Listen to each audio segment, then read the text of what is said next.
Today we're going to look at Romans 13. We're going to look at it just a small part of it. It actually was most famous, I guess you could say. I don't know if you have a famous verse or whatever, but it's most famous, and now the famous Romans 13 here in the 17th century. No, it very often quoted during COVID. But not the passage we're looking at.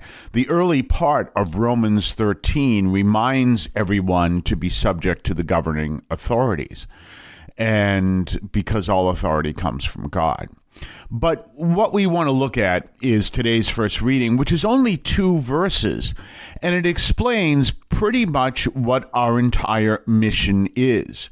And our entire mission is to simply live the law of love. Now, what St. Paul explains, that if you live the law of love, you will by default live the 10 commandments.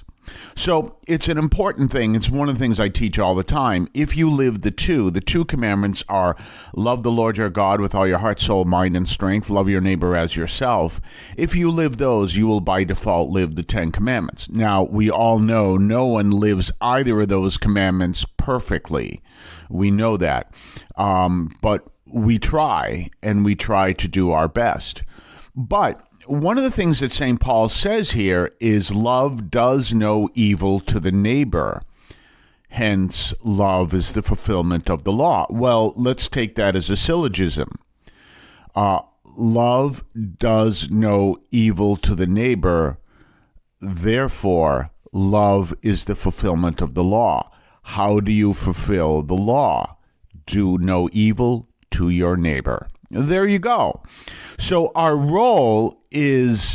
ultimate goal is to do no evil to our neighbor, at least in the love your neighbor as yourself. And what we're ultimately called to do is do good for our neighbor, to go that extra step. Now, I've been reading a book about works, and I told you about this earlier, works and grace. And it's called Salvation by Allegiance by Matthew Bates.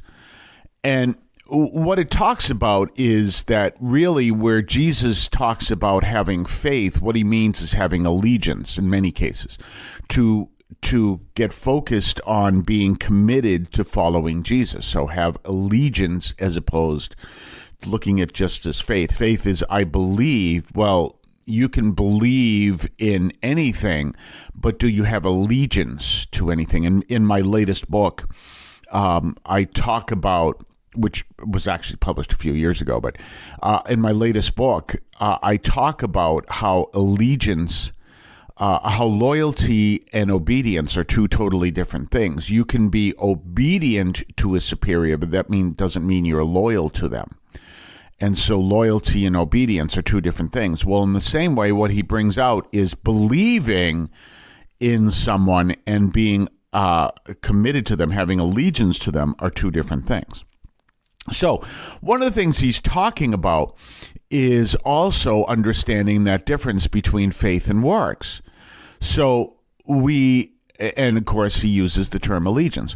So when we follow Christ, but how does works affect our salvation? And the answer is simply by the fact we have allegiance with Christ, we're going to act in a way that reflects that.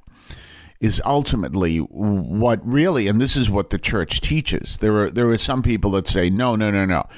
Grace does everything, and we only have to be saved by committing ourselves to the Lord, and grace takes care of everything else. And there are others that say, no, you have to work really hard to get to heaven.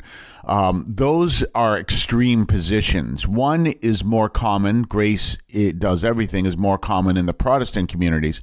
And no, you have to work really hard to get to heaven is more common in the Catholic community. But those are extremist positions. What the church actually teaches is that we cooperate with God's grace.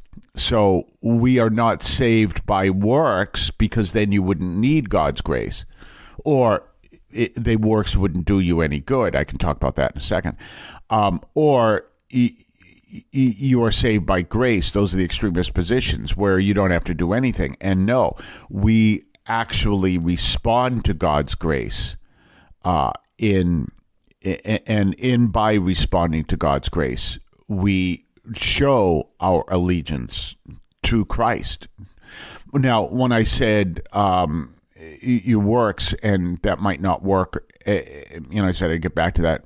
Well, if you want to be saved by works, the only way you can be saved is to live the law perfectly. And the only person who did that was Jesus. And therefore, unless you are Jesus, which I'm assuming you are not, you cannot at all live the law perfectly because you've already failed. And there you go.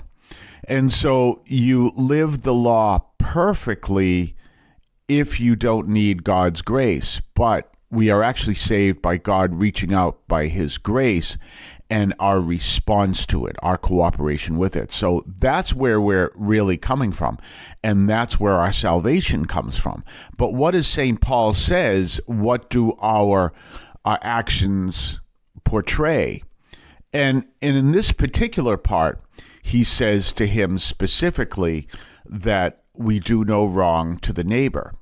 And therefore, we can focus on that, but we really have to be careful of that too. Actually, we do no evil is the word from the Revised Standard Version. We have to look further because we have to be careful. You can do no evil to someone and you do absolutely no good. We used to have an expression when I was part of the I wasn't part of the early days of the Charismatic Renewal, but in my early days in the Charismatic Renewal, heavenly minded and no earthly good. You're so focused on heaven, but you don't do anything that's of any value on earth. And that was called heavenly minded, no earthly good. Well, anyone who is like that hasn't done any evil to his neighbor or her neighbor. So we're called to actually reflect our commitment to Christ. And in reflecting our commitment to Christ, doing that, we do good for others. We go the extra mile many times, but we definitely do no evil. And that's an important distinction. And we all know that can be very difficult. First of all, how do you define evil? Well, if we go back to what St. Paul says, we define evil by breaking the commandments. Actually, we talked about it earlier. What is evil? Evil is the privation of the good. When we turn away from that which is good, then we end up doing evil by default because the privation of the good. So, and anyway, we turn away from evil, and that's what we're called to do. But we're called to do no evil to the neighbor, but we're actually called to do good. You know, when we look at that particular understanding, we can see it in the Good Samaritan. Jesus says, "Who is my neighbor?" And then there is the parable he tells. And we understand that those who stepped over the man who was beaten by robbers, they didn't do anything wrong. They didn't do anything wrong at all. But they didn't do anything good because they just stepped over him. They were actually following the law.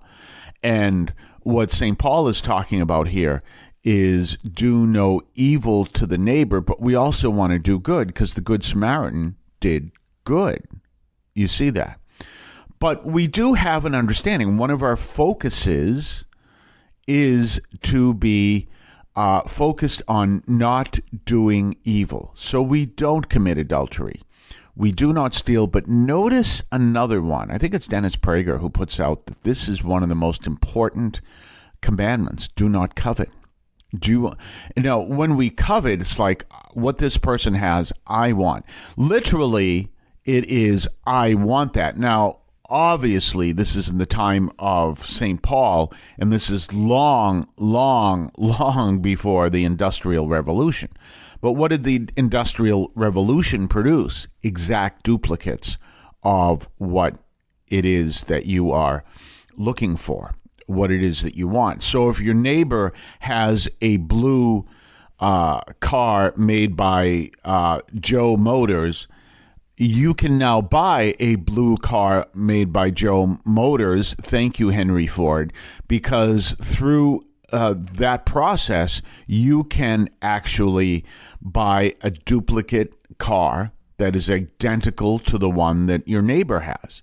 But this is long before all that. So if your neighbor had a certain, well, I'll give you a great example, comes out of the book of Amos, an ivory bed, which, by the way, you can see a replica of that at the Museum of Fine Arts. An ivory bed is not a bed made of ivory. It's a wooden bed with ivory inlay. If your neighbor had an ivory bed, which would be handmade, it would have, so probably why it was so expensive, not only because it would have ivory inlay, but it would be handmade by somebody. So you have this ivory bed. It's a wooden bed with ivory inlay, and they would all be one of a kind because they would be made by a person who couldn't exactly duplicate every single one. You could obviously make them extremely similar, but he couldn't exactly duplicate. And so if you coveted something, you coveted that. I don't want an ivory bed. I want that ivory bed. That was the time because there was no standard of manufacturing. They didn't have that until the Industrial Revolution.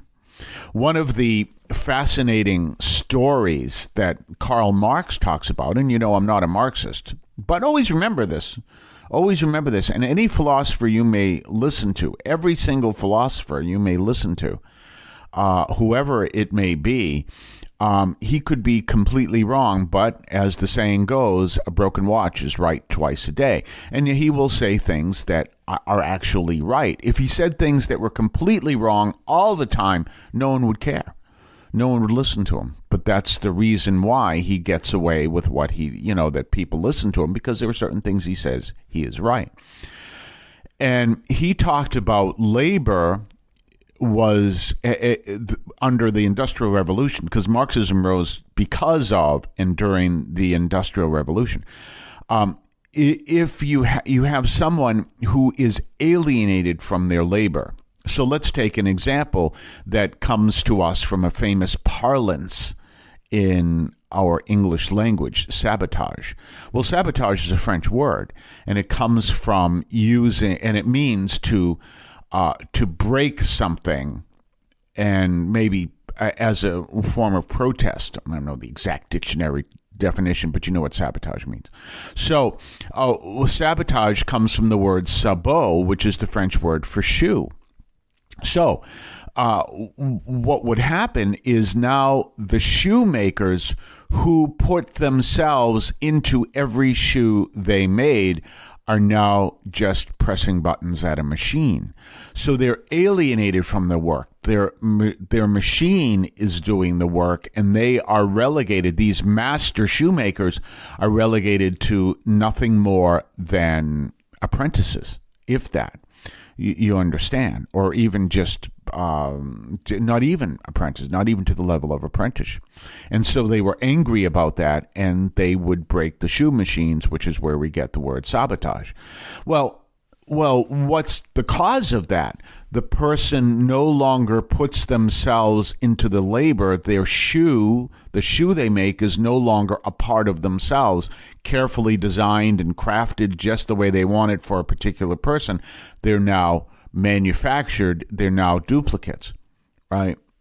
And so covetousness today has a whole different concept than it did in the time of St. Paul, because St. Paul is talking about, and also obviously the time of Moses, I want what this person has. I told you earlier of that great scene in the movie Romero, classic example of covetousness. All we want is what the North Americans have, that powerful message. So Dennis Prager talks about how dangerous covetousness is. And if you are going to choose no evil, you're not going to seek what your neighbor has. But it has a different connotation today in the world of the Industrial Revolution. So you can be covetousness of a person's talent. You can be covetous of a person's success. Those things you can't manufacture. But now the days of being covetous of someone's things really doesn't exist as much anymore, because you can get the exact same thing because of manufacturing. We're going to be back on the other side of the break. You're listening to the Catholic Audio Media Podcast. Did you know that you can listen to Catholic Audio Media on the iHeartRadio app? Catholic Audio Media is now available through your iHeartRadio app. If you don't have the app, download it to your smartphone, tablet, or computer and subscribe through the podcast tab to Catholic Audio Media. You can also enable them through your smart speaker and hear them through the smart speaker as well. Just ask for Catholic Audio Media Podcast from iHeartRadio. You can hear them anywhere. You can listen to them as you're jogging. You can listen to them as you're preparing to go to bed. You can listen to them as you're eating and having breakfast or lunch or dinner. You can hear them anytime you want at iHeartRadio through the iHeartRadio app. Don't forget to subscribe to us on Patreon. Patreon.com/Catholic Audio Media. Patreon.com/Catholic Audio Media. Check us out. Check what we have to offer. Previews of upcoming podcasts. Previews of upcoming columns over at catholicaudiomedia.substack.com. Your ability to comment, make suggestions, even make suggestions in upcoming programs. Check us out, patreon.com, Catholic Audio Media. We're back. And so we're talking about this message from St. Paul. So he gives us this basic message, do no evil. But we also understand that the message is the fulfillment of the law is to love. Well, remember something else, and this is something to look at, and it kind of building on what I was talking about yesterday. What is it that Jesus fought against the Pharisees? The Pharisees had a literal interpretation of the law, and they would actually use their literal interpretation and make another literal interpretation and transform it to benefit themselves. But they had a literal interpretation of the law. What is Jesus teaching? Love your neighbor. So don't follow the law so that there is no love. And this is, one of the places I'm seeing this, and I'm seeing it over and over again, a real problem in our church, the focus on mortal sin. What is it that St. Paul says? Do no evil. And obviously, we're called not to do mortal sin. Mortal sin is a sin so serious that by committing the sin, you're rejecting God. Now, one of the things that Pope John Paul II taught was he taught against what is known as the fundamental option. The fundamental option says, in order for a sin to be mortal, you have to say, I choose to reject God. Okay. And he said, no. Some sins are just so bad that by committing the sin, whether or not you take that fundamental option, you are rejecting God. And we know them in the commandments, and we can see that from St. Paul. Committing adultery, you are disobeying God and your family. Committing, and we just talked about covetousness of, really desiring something so much that you're willing to do whatever is necessary to get it. And so you ultimately seek to get it. These things are serious actions, but what's happened is the concept of mortal sin has become so undefined in many cases that people feel they're terrified they're going to end up in hell because they committed some sin that's a mortal sin. And I'm always trying to explain, no, that's not a mortal sin there, right?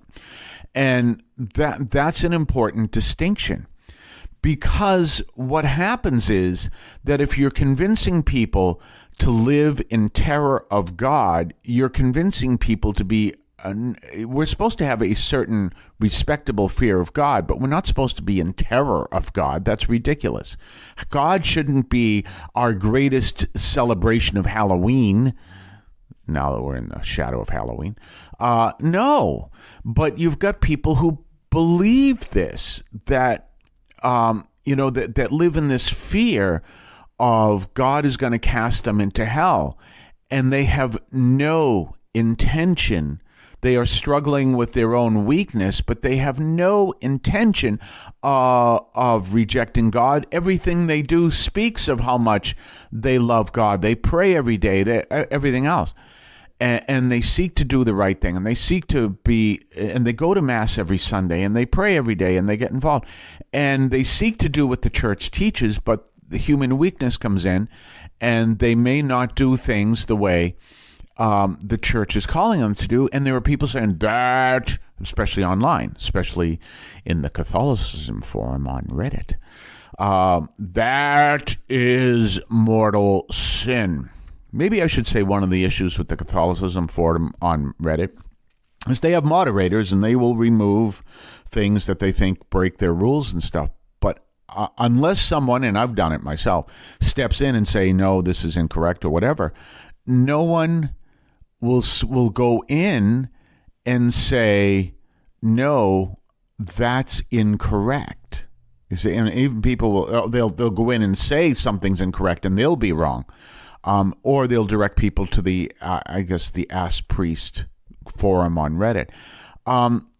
And that's a problem. That's a problem because people are teaching things that are absolutely wrong over there. There are, a lot of things that are good, but I get kind of nervous when I see someone ask a question, say, this is not the place where this belongs. You belong talking to your local parish priest, or you belong talking to someone you don't belong asking this on the Catholicism forum on Reddit. Well, there's a reason why this is so important, right? Because we want to understand everything within context, and we want to realize that,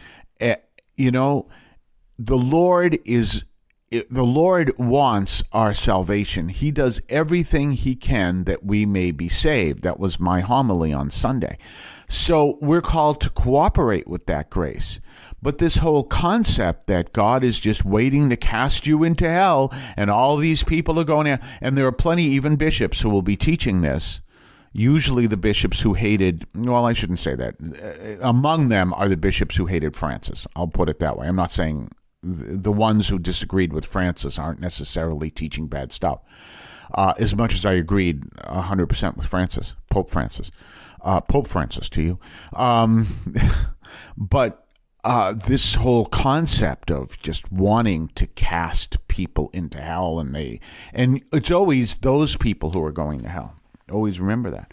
I'm like, no. And that's an evil by leading people to be in terror of God, by forcing people to leave the church because they can't live with this concept of God that comes right out of the Wizard of Oz. And I'm not talking about the man standing behind the curtain.